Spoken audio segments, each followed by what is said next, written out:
Assalamualaikum warahmatullahi wabarakatuh. Kami dari kelompok 12. Jadi pada kesempatan kali ini kami akan menjelaskan mengenai siklus haid. Haid sendiri merupakan perdarahan pervaginal yang berlangsung secara siklik dari uterus disertai dengan pelepasan endometrium. Nah, haid yang normal memiliki panjang siklus 24-35 hari dengan lama siklus sekitar 3-7 hari dan darah yang dikeluarkan sekitar 30-80 cc per siklusnya. Nah, 24-35 hari itu rata-rata sekitar 28 hari untuk orang normalnya. Nah, siklus haid ini terdapat beberapa hormon yang berperan di dalamnya yang diregulasi oleh hipotalamus. Nah, di mana pada gambar ini kita bisa melihat bahwa hipotalamus nanti akan mengeluarkan GnRH atau gonadotropin releasing hormone yang nanti akan menstimulus hipofisis untuk mengeluarkan hormon FSH dan LH atau follicle stimulating hormone dan luteinizing hormone yang nantinya akan menstimulasi ovarium sehingga mengeluarkan hormon-hormon ovarium yaitu hormon estrogen dan progesteron yang nanti akan berfungsi untuk siklus haid itu sendiri. Nah, selanjutnya untuk siklus haid itu sendiri memiliki dua siklus yang berbeda tapi memiliki hubungan, yaitu siklus ovarium dan siklus endometrium. Nah, untuk siklus ovariumnya memiliki 3 fase, yaitu fase folikular, ovulasi, dan fase luteal. Dan untuk endometrium memiliki fase menstruasi, proliferasi, sekresi, dan kembali lagi ke fase menstruasi. Kita bisa lihat pada layar ini bahwa di sini tuh menjelaskan mengenai perubahan hormon yang terjadi selama siklus haid. Nah, kita lihat pada fase folikular itu terjadi dari 0 sampai 14 hari dan fase luteal itu terjadi pada 14 sampai 28 hari ke-14 sampai hari ke-28. Nah, pada hari ke-14 itu yang terjadi ovulasi atau pengeluaran ovum dari folikel yang matang yaitu folikel de Graaff. Nah, selanjutnya pada fase folikular ini pada awal kita melihat terjadi peningkatan estrogen. Nah, peningkatan estrogen yang sedikit ini akan menginhibisi LH atau luteinizing hormone sehingga dilihat pada grafiknya itu kadar LH itu stabil. Nah, dan estrogen yang meningkat sangat tajam nantinya itu akan meningkatkan kadar LH juga yang sangat tajam kalau dia kadarnya sangat tinggi. Seperti kita lihat pada gambar ini kita melihat terjadi peningkatan estrogen yang sangat tinggi sehingga menginhibisi FSH sehingga FSH-nya menurun.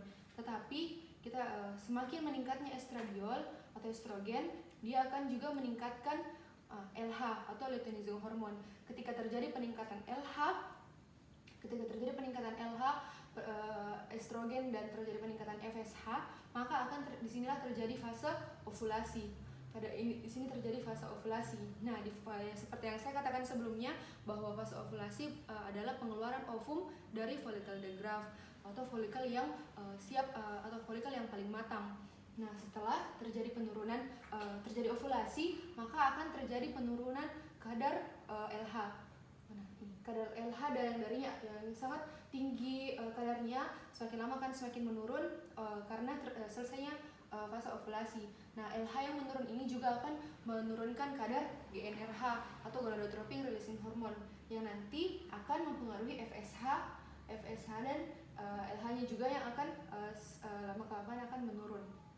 Nah, tetapi pada di sini folikel tadi yang sudah keluar ovum dari folikelnya akan berubah menjadi korpus luteum. Disinilah terjadi awal dari fase luteal. Nah, korpus luteum ini karena munculnya korpus luteum akan muncul 3 hormon yang lainnya, yaitu hormon estrogen, progesteron, dan hormon inhibin. Di mana hormon inhibin nantinya akan mengirimkan negatif feedback sehingga menurunkan kadar FSH. Nah, sehingga lama-kelamaan FSH itu akan semakin menurun. Nah, estrogen dan progesteron juga semakin meningkat. Tapi yang paling tinggi kadarnya di sini kita lihat adalah progesteron. Nah, si progesteron ini yang nanti berfungsi untuk pertumbuhan atau perkembangan endometrium, di mana endometrium ini akan meluruh setiap bulannya, tapi jika tidak terjadi peluruhan atau terjadi pembuahan pembuahan, maka akan menjadi tempat implantasi. Nah, selain itu, jika progesteron tadi dibuahi, maka corpus luteum akan berubah menjadi corpus luteum gravidarum yang nantinya akan hilang selama 16 minggu kehamilan. Nah, tetapi jika tidak dibuahi, corpus luteum ini lama-kelamaan akan berdegenerasi atau menyusut. Nah, penyusutan corpus luteum ini nanti akan berubah menjadi corpus albicans, sehingga yang lama-kelamaan akan dimakan oleh makrofag sehingga hilang di tubuh kita.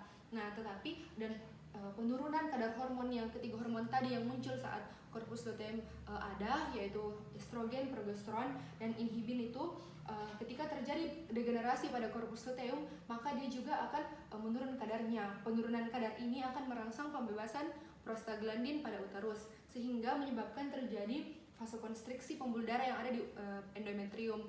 Vasokonstriksi pembuluh darah yang ada di endometrium ini akan menyebabkan penurunan kadar O2 yang ada di endometrium sehingga terjadi iskemi. Iskemi ini menyebabkan kematian endometrium kecuali sel epitel dan sel atau kelenjar yang ada di endometrium. Sisanya itu akan mengalami kematian dan juga pembuluh darah yang ada di dalamnya, yaitu arteri spiralis. Nah, arteri spiralis ini yang meluruh akan menyebabkan perdarahan. Perdarahan ini nantinya akan sampai ke uterus. Nah, dari uterus akan melewati vagina yang dibantu oleh kontraksi dari miometrium. Nah, kontraksi miometrium ini terjadi karena tadi adanya pengeluaran dari prostaglandin uterus. Nah, itulah bagaimana bisa terjadi haid. Nah, makanya kita lihat semakin lama kadar progesteron dan estrogen akan menurun. Nah, ketika terjadi penurunannya akan terjadi peluruhan endometrium dan keluarlah darah sehingga terjadi siklus haid. Nah, ketika terjadi penurunan ini, maka gonadotropin releasing hormone akan terangsang dan stimulus sehingga terjadi lagi siklus haid yang baru. Seperti itu. Baik, selanjutnya saya akan menjelaskan mengenai siklus ovarium. Nah, di mana siklus ovarium ini terbagi menjadi 3 fase. Yang pertama itu ada fase folikuler, kemudian yang kedua ada fase ovulasi, dan yang ketiga itu ada fase luteal. Nah, pada fase folikuler ini di sini terjadi pematangan folikel, di mana seperti yang dapat kita lihat pada layar di sini terdapat folikel primordial. Folikel primordial ini merupakan folikel yang terbentuk pada usia kehamilan 6-8 minggu. Kemudian adapun jumlah dari folikel primordial ini ada 6-7 juta, di mana folikel primordial ini merupakan folikel yang jumlahnya paling banyak. Nah, selanjutnya folikel primordial akan berubah menjadi folikel primer, di mana pada folikel primer ini oosit sudah mulai terbentuk, kemudian zona pellucida juga sudah mulai terbentuk. Selanjutnya, folikel primer akan berubah menjadi folikel sekunder. Nah, pada folikel sekunder ini oosit sudah semakin membesar, kemudian sudah terbentuk corona radiata dan terbentuk pula antrum folliculi, di mana pada antrum folliculi ini dia berisi cairan yang jernih atau viskus yang disebut dengan liquor folliculi.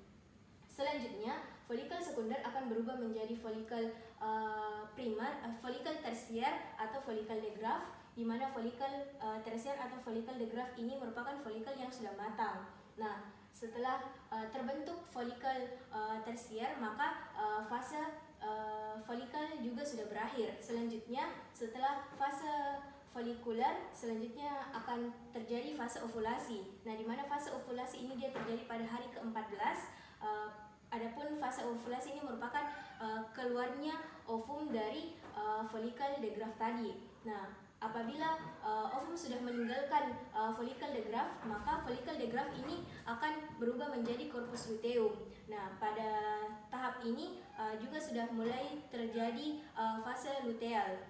Nah, di mana apabila terjadi pematangan, corpus luteum ini akan berubah menjadi corpus luteum gravidarum, di mana corpus luteum gravidarum ini dia akan menghilang pada 16 minggu masa kehamilan. Selanjutnya, apabila tidak terjadi pematangan, corpus luteum akan berubah menjadi corpus albicans, di mana corpus albicans ini akan dimakan oleh makrofag, di mana apabila telah dimakan oleh makrofag, lama-kelamaan corpus albicans akan menghilang.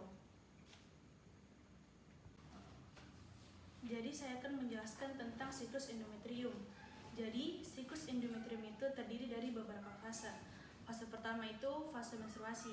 Pada fase ini tersisa satu basale akibat terlepasnya endometrium pada dinding uterus disertai dengan perdarahan. Fase ini berlangsung hingga 5 hari, pada rentang waktu 3-6 hari. Pada fase ini akan terjadi penurunan kadar beberapa hormon seperti hormon progesteron, estrogen, dan LH. Sedangkan kadar hormon FSH akan mulai meningkat. Pada fase kedua, fase proliferasi, akan terjadi pertumbuhan yang cepat sekitar pada hari ke-5 sampai hari ke-14 dari siklus haid. Ketebalan dinding endometrium akan menjadi 8-10 kali lipat dari semula atau sekitar 3,5 mm yang berhenti pada saat ovulasi. Permukaan dinding endometrium akan menjadi normal ketika mendekati siklus perdarahan berhenti. Nah, fase proliferasi ini sangat berpengaruh pada stimulasi hormon estrogen yang berasal dari folikel ovarium. Pada fase ketiga atau fase sekresi, pada fase ini berlangsung pada saat ovulasi sampai sekitar hari ketiga pada periode siklus haid berikutnya. Pada akhir fase sekresi ini, endometrium secretorius yang matang dengan sempurna akan berbentuk seperti beludru yang tebal dan halus. Endometrium ini akan kaya dengan darah dan sekresi kelenjar. Pada fase keempat atau fase iskemik atau premenstrual, pada fase ini akan berlangsung implantasi dan nidasi ovum selama 7-10 hari jika terbuahi.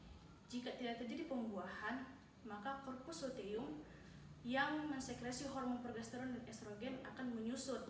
Nah, ketika terjadi penyusutan korpus luteum ini, maka arteri spiral akan menjadi spasme dan kemudian terjadi nekrosis sehingga suplai darah ke endometrium fungsional terhenti.